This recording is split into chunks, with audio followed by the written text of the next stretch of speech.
Right. The election channel ഇനി പോകുന്നത് മറ്റാരിലേക്കുമല്ല, style മന്നനിലേക്ക് തന്നെയാണ്. ബസ് കണ്ടക്ടർ ആയിരുന്ന ഒരു വ്യക്തി ഇന്ത്യൻ സിനിമയെ മാത്രമല്ല ലോക സിനിമയെ അടക്കം ഇളക്കിമറിക്കുന്ന ഒരു സാഹചര്യമായിരുന്നു ഉണ്ടായിരുന്നത്. ഇപ്പോഴും വിദേശ രാജ്യങ്ങളിൽ അടക്കം തിയേറ്ററുകൾ ഹൗസ്ഫുള്ളായി ഓടുന്നു രജനീകാന്തിന്റെ ചിത്രങ്ങൾക്ക് എന്നുള്ളതാണ് പ്രത്യേകത.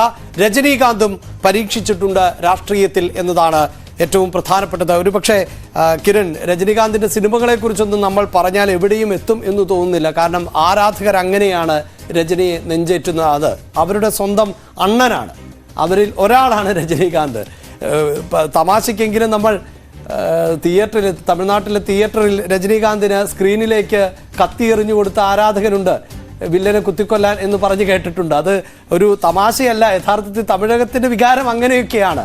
അങ്ങനെയുള്ള രജനീകാന്താണ് രാഷ്ട്രീയത്തിലും പയറ്റു നോക്കിയത്. അഭിലാഷ്, അതിനകത്തൊരു പ്രധാനപ്പെട്ട ഒരു പ്രത്യേകത എനിക്ക് തോന്നുന്നു MGR ആയിരുന്നു തമിഴ്നാട്ടിൽ ആ തരത്തിലേക്ക് ഈ അന്ധമായ, ഏത് അന്ധമായി എന്നൊക്കെ പറഞ്ഞാൽ ആ തരത്തിൽ തന്നെ പറയാം. അങ്ങനെയുള്ള ഇനി എന്തായാലും ഞങ്ങൾ ആരാധകരാണ് നമ്മുടെ ആരാധകരുണ്ടായിരുന്നത്. അങ്ങനെ ആരാധകർ ഉണ്ടായിരുന്ന ഒരു വ്യക്തി എന്ന് പറയുന്നത് ഇപ്പോഴും ഉള്ള ഒരാളെന്ന് പറയുന്നത് രജനീകാന്താണ്. രജനീകാന്തിന്റെ ഏത് നടൻ വന്നാലും രജനീകാന്ത് ഇറങ്ങിയാൽ രജനീകാന്തിനോടൊപ്പം നിൽക്കാൻ കഴിയുന്ന ആരാധകർ മറ്റ് നടന്മാർക്കൊന്നും ഇപ്പോഴുമില്ല.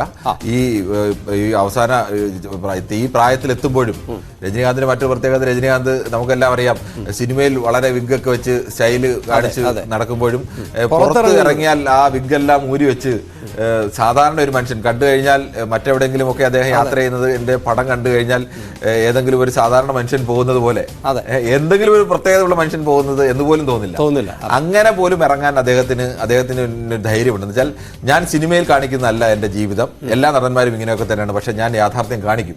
എനിക്ക് അങ്ങനെ വളർന്നു വന്ന ഒരാൾ കൂടിയാണല്ലോ. അങ്ങനെ വളർന്നു വന്ന് പറയുന്നത് അഭിലാഷ്, അങ്ങനെ നോക്കിയാൽ ഈ നടന്മാർ പലരും യഥാർത്ഥ രൂപം കണ്ടു കഴിഞ്ഞാൽ ആ തരത്തിലേക്ക് അവരെല്ലാവരും സ്ക്രീനിൽ എങ്ങനെ കാണുന്ന ആ ഒരു ഇമേജ് കാത്തു സൂക്ഷിക്കാൻ വേണ്ടി സ്വകാര്യ ചടങ്ങിൽ പോകുമ്പോഴായാലും, അല്ലെങ്കിൽ ഇവരാരും സ്വകാര്യ വീട്ടിനുള്ളിലെ ദൃശ്യങ്ങൾ പോലും ഇവരാരും പുറത്തുവിടാത്തവരാണ്, അങ്ങനത്തെ ആളുകളൊക്കെയാണ്. പക്ഷെ രജനീകാന്ത് അങ്ങനെയല്ല. രജനീകാന്തിനെ എല്ലാ തരത്തിലും, രജനീകാന്തിന് സിനിമയിൽ നിന്ന് മാറിയാൽ അത് സിനിമയാണ്, മാറിക്കഴിഞ്ഞാൽ അത് അങ്ങനെ തന്നെ നിൽക്കുന്ന ആളാണ്. അങ്ങനെയൊക്കെ വലിയ ആരാധകരൊക്കെ ഉള്ളതാണ്. പക്ഷെ രജനീകാന്തിന്റെ ആദ്യം നമ്മൾ വിജയത്തിൽ നിന്ന് പറയണമല്ലോ, രജനീകാന്ത് രാഷ്ട്രീയത്തിൽ നടത്തിയ ഏറ്റവും ഫലപ്രദമായ ഇടപെടൽ എന്ന് പറയുന്നത് 1996-ലേതാണ്. 1996 രജനീകാന്ത് അന്ന് ജയലളിതയുമായി ഉടക്കി നിൽക്കുന്ന കാലമാണ്. അന്ന് AIDMKക്കെതിരെ DMK കോൺഗ്രസ് സഖ്യം മത്സരിക്കുന്നു. ആ സമയത്ത് ആണ് രജനീകാന്തിന്റെ പ്രശസ്തമായ പ്രഖ്യാപനം വരുന്നത്, ഈ ഒരു കുറി കൂടി തമിഴ്നാട്ടിൽ ജയലളിത മുഖ്യമന്ത്രിയായാൽ ദൈവത്തിന് പോലും തമിഴ്നാടിനെ രക്ഷിക്കാൻ കഴിയില്ല എന്നുള്ള പ്രഖ്യാപനം വരുന്നു. ആ പ്രഖ്യാപനത്തിന് ഒരു തരത്തിൽ പറഞ്ഞാൽ ജയലളിതയൊക്കെ അതിനെ മറികടക്കാം എന്നൊക്കെ ജയലളിത അന്ന് പ്രതീക്ഷിച്ചിരുന്നതാണ്. പക്ഷേ ജയലളിതയൊക്കെ ഉദ്ദേശിക്കുന്നതിനും അല്ലെങ്കിൽ അതുകൊണ്ട് ഉണ്ടാക്കാൻ കഴിയുമെന്ന് DMK ഉദ്ദേശിച്ചതിനും വലിയൊരു ഇമ്പാക്റ്റിലേക്കാണ് അന്ന് പോയത്. ആ സിനിമയുടെ രജനീകാന്തിന്റെ ഒരു സൂപ്പർ താര പദവിയിൽ നിൽക്കുന്ന, പീക്കിൽ നിൽക്കുന്ന സമയമാണ് എന്നത് കൂടി ആലോചിക്കണം. അതിന് വലിയ ഇമ്പാക്റ്റ് ഉണ്ടായി. ജയലളിതയ്ക്കെതിരായിട്ടുള്ള വലിയ നീക്കമായി അത് വന്നു. 96-ൽ അവർ അമ്പയെ പരാജയപ്പെട്ടു പോകുന്ന അവസ്ഥയുണ്ടായി. DMK സർക്കാർ സാധ്യമായി 98-ലെ തെരഞ്ഞെടുപ്പിലും DMKക്ക് ആ മട്ടിൽ അധികാരത്തിലേക്ക് വരാനൊക്കെയുള്ള ഒരു ഭൂരിപക്ഷം ലോക്സഭാ തെരഞ്ഞെടുപ്പിൽ ഉണ്ടായതിനും ഒരു പ്രധാനപ്പെട്ട കാരണം. ഇങ്ങനെ രണ്ട് തെരഞ്ഞെടുപ്പാണ് യഥാർത്ഥത്തിൽ, 96-ലെ നിയമസഭാ തെരഞ്ഞെടുപ്പും 98-ലെ ലോക്സഭാ തെരഞ്ഞെടുപ്പും. ഈ രണ്ട് തെരഞ്ഞെടുപ്പുകളിലാണ് രജനീകാന്തിന്റെ വാക്കുകള് ഈ തമിഴ്നാടിന്റെ രാഷ്ട്രീയത്തെ അക്ഷരാർത്ഥത്തിൽ നിയന്ത്രിക്കുകയും അത് ഒരു വിധി നിർണ്ണയിക്കുകയും ഒക്കെ ചെയ്തത്. പക്ഷെ അതിനപ്പുറത്തേക്ക് രജനീകാന്ത് രാഷ്ട്രീയത്തിലേക്ക് നേരിട്ട് ഇറങ്ങുന്നു എന്നുള്ള സൂചനകൾ പല ഘട്ടത്തിലും, അദ്ദേഹത്തിന്റെ പല സിനിമകൾ വരുമ്പോഴും ഇത് രാഷ്ട്രീയത്തിൽ ഇറങ്ങാനുള്ള സൂചനയാണ്. ഈ അഴിമതിക്കെതിരെയുള്ള മുന്നേറ്റങ്ങളൊക്കെ വരുമ്പോഴും, അദ്ദേഹം തൊഴിലാളി പക്ഷത്ത് നിന്നുകൊണ്ട് അധികാരികളെ വെല്ലുവിളിക്കുന്ന സിനിമകളൊക്കെ വരുമ്പോഴും, അതിലെ പഞ്ച് ഡയലോഗുകളൊക്കെ വരുമ്പോഴും എല്ലാം അങ്ങനെ ആരാധകർ കണ്ടു, അങ്ങനെ വിലയിരുത്തലുകൾ ഉണ്ടായി. അന്നൊന്നും രജനി ഇറങ്ങുമെന്നോ ഇറങ്ങില്ല എന്നൊന്നും രജനി പറഞ്ഞില്ല. ഈ രജനി മക്കൾ മണ്ഡലം എന്ന് പറയുന്ന അദ്ദേഹത്തിന്റെ അദ്ദേഹത്തിന്റെ ഫാൻസ് അസോസിയേഷൻ, അത് ഒരു രാഷ്ട്രീയ പാർട്ടിയായി മാറും എന്ന മട്ടിലേക്കുള്ള പ്രചരണങ്ങൾ ഉണ്ടായിരുന്നു. അത് ലോക്സഭാ തെരഞ്ഞെടുപ്പിൽ മത്സരിക്കും, നിയമസഭാ തെരഞ്ഞെടുപ്പിലേക്ക് എല്ലാ സീറ്റിലും മത്സരിക്കുമെന്നുള്ള പ്രചരണവും സ്ഥാനാർത്ഥികളൊക്കെ നിശ്ചയിക്കുന്ന അവസ്ഥയിലേക്കൊക്കെ ആ പാർട്ടിയും അവരുടെ നേതാക്കളും ഒക്കെ പോവുകയും ഒക്കെ ചെയ്യുന്ന അവസ്ഥയുണ്ടായിരുന്നു. പക്ഷേ അതിനാടകീയമായിക്കൊണ്ട് രജനീകാന്ത് അവസാനം 2021-ൽ പ്രഖ്യാപിക്കുകയായിരുന്നു, ഞാൻ ഇങ്ങനെ ഒരു തെരഞ്ഞെടുപ്പിലേക്കില്ല. ആ തെരഞ്ഞെടുപ്പിൽ, കഴിഞ്ഞ നിയമസഭാ തെരഞ്ഞെടുപ്പിൽ രജനിയുടെ പാർട്ടി ഉണ്ടാവും എന്നുള്ള മട്ടിൽ തന്നെയായിരുന്നു അവസാന നിമിഷം വരെയും പ്രതീക്ഷിച്ചിരുന്നത്. രജനീകാന്തിന്റെ ആരോഗ്യസ്ഥിതി മോശമായതുകൊണ്ട് കൊണ്ടാണോ എന്നൊക്കെ പറയുന്നു. പക്ഷേ രജനീകാന്ത് പിന്നീട് നടത്തിയൊരു പ്രഖ്യാപനം എന്ന് പറയുന്നത് രജനിയുടെ രാഷ്ട്രീയം എന്താണെന്ന് ചോദിക്കുമ്പോൾ നടത്തുന്ന ഒരു പ്രഖ്യാപനം ഇത് ആത്മീയതയുടെ രാഷ്ട്രീയമാണ് എന്നുള്ളതാണ്. അവിടെയാണ് രജനീകാന്തിന് എനിക്ക് തോന്നുന്നു ഒരു തമിഴ് രാഷ്ട്രീയത്തിൽ രജനീകാന്തിന് തെറ്റിപ്പോയത്. രജനീകാന്ത് ജീവിതത്തിന്റെ അവസാന ഘട്ടത്തിലൊക്കെ ഇപ്പോഴും ഒക്കെ അദ്ദേഹം ഒരു ആത്മീയതയുടെ പാതയിലേക്ക് പൂർണ്ണമായും പോവുകയും ഓരോ സിനിമ കഴിഞ്ഞാലും ഹിമാലയത്തിൽ ഒരു സന്യാസിയുടെ അടുത്ത് സന്യാസിന് പോവുകയും ഒക്കെ ചെയ്തിരുന്നു. 2004 തെരഞ്ഞെടുപ്പിൽ അദ്ദേഹം BJPക്ക് ഞാൻ വോട്ട് ചെയ്യും, പക്ഷേ ഞാനൊരു മുന്നണിയുടെയും ഭാഗമല്ല, ഇക്കുറി ഞാൻ BJPക്കാണ് വോട്ട് ചെയ്യുന്നത് എന്നുള്ളത് അദ്ദേഹം പരസ്യമായി പ്രഖ്യാപിക്കുന്ന ഒരു അവസ്ഥയൊക്കെ ഉണ്ടായി. അതുവരെ കണ്ട തമിഴ് രാഷ്ട്രീയത്തിൽ ഇപ്പോൾ കമലഹാസൻ പോലും ദ്രാവിഡ രാഷ്ട്രീയ പ്രസ്ഥാനമല്ല രൂപീകരിച്ചെങ്കിലും അവരെല്ലാം മുന്നോട്ട് വെക്കുന്ന ഐഡിയോളജി, അവരുടെ ആശയധാര എന്ന് പറയുന്നത് ദ്രാവിഡന്റെ തമിഴന്റെ രക്തത്തിൽ അലിഞ്ഞു ചേർന്ന മറുപക്ഷത്ത് നിൽക്കുമ്പോഴും കടുത്ത ആചാരങ്ങളിലും അനാചാരങ്ങളിലും ഒക്കെ വിശ്വസിക്കുകയും ജാതീയതയിലൊക്കെ ജീവിതത്തിൽ നടപ്പാക്കുകയും ഒക്കെ ചെയ്യുമ്പോഴും തമിഴന്റെ ഉള്ളിലുള്ള ജാതീയ വിരുദ്ധ ബോധം, തമിഴിന്റെ ഉള്ളിലുള്ള ബ്രാഹ്മണ്യത്തിനും ദ്രാവിഡ സംഘർഷത്തിൽ ദ്രാവിഡനും അനുകൂലമായ ഒരു ബോധം, ആ ഒരു ബോധത്തിൽ അപ്പുറമുള്ള ഒരു രാഷ്ട്രീയമാണ് അദ്ദേഹം ആശയമാണ് മുന്നോട്ട് വെച്ചത്.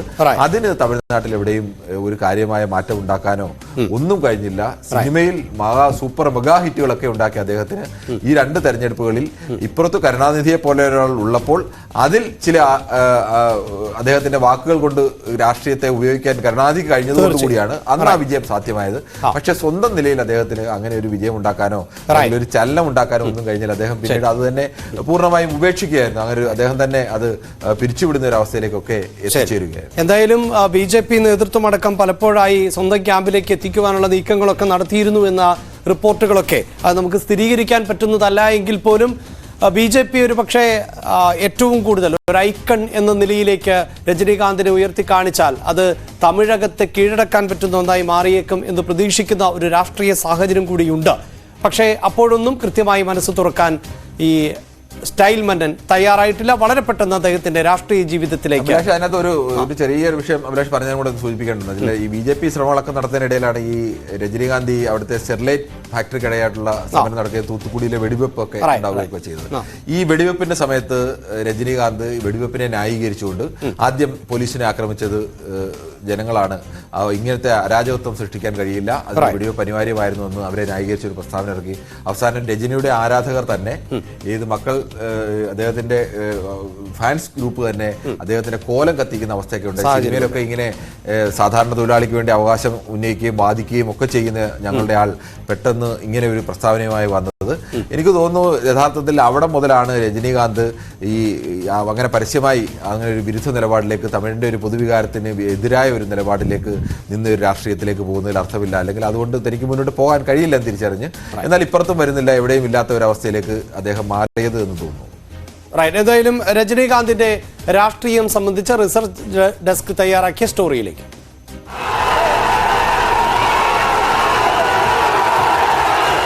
തമിഴകത്തിന്റെ സ്വന്തം തലൈവർ, 70കൾ മുതൽ തമിഴ് സിനിമയിലെ സൂപ്പർ താരം, അഭ്രപാളികളിൽ അണ്ണൻ നിറഞ്ഞാടുമ്പോൾ തമിഴ് ജനത ആവേശഭരിതരാകും.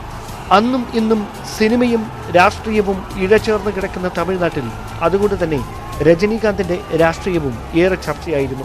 1995 രജനീകാന്ത് രാഷ്ട്രീയത്തിലിറങ്ങുമെന്ന് സൂചനകളുണ്ടായിരുന്നു.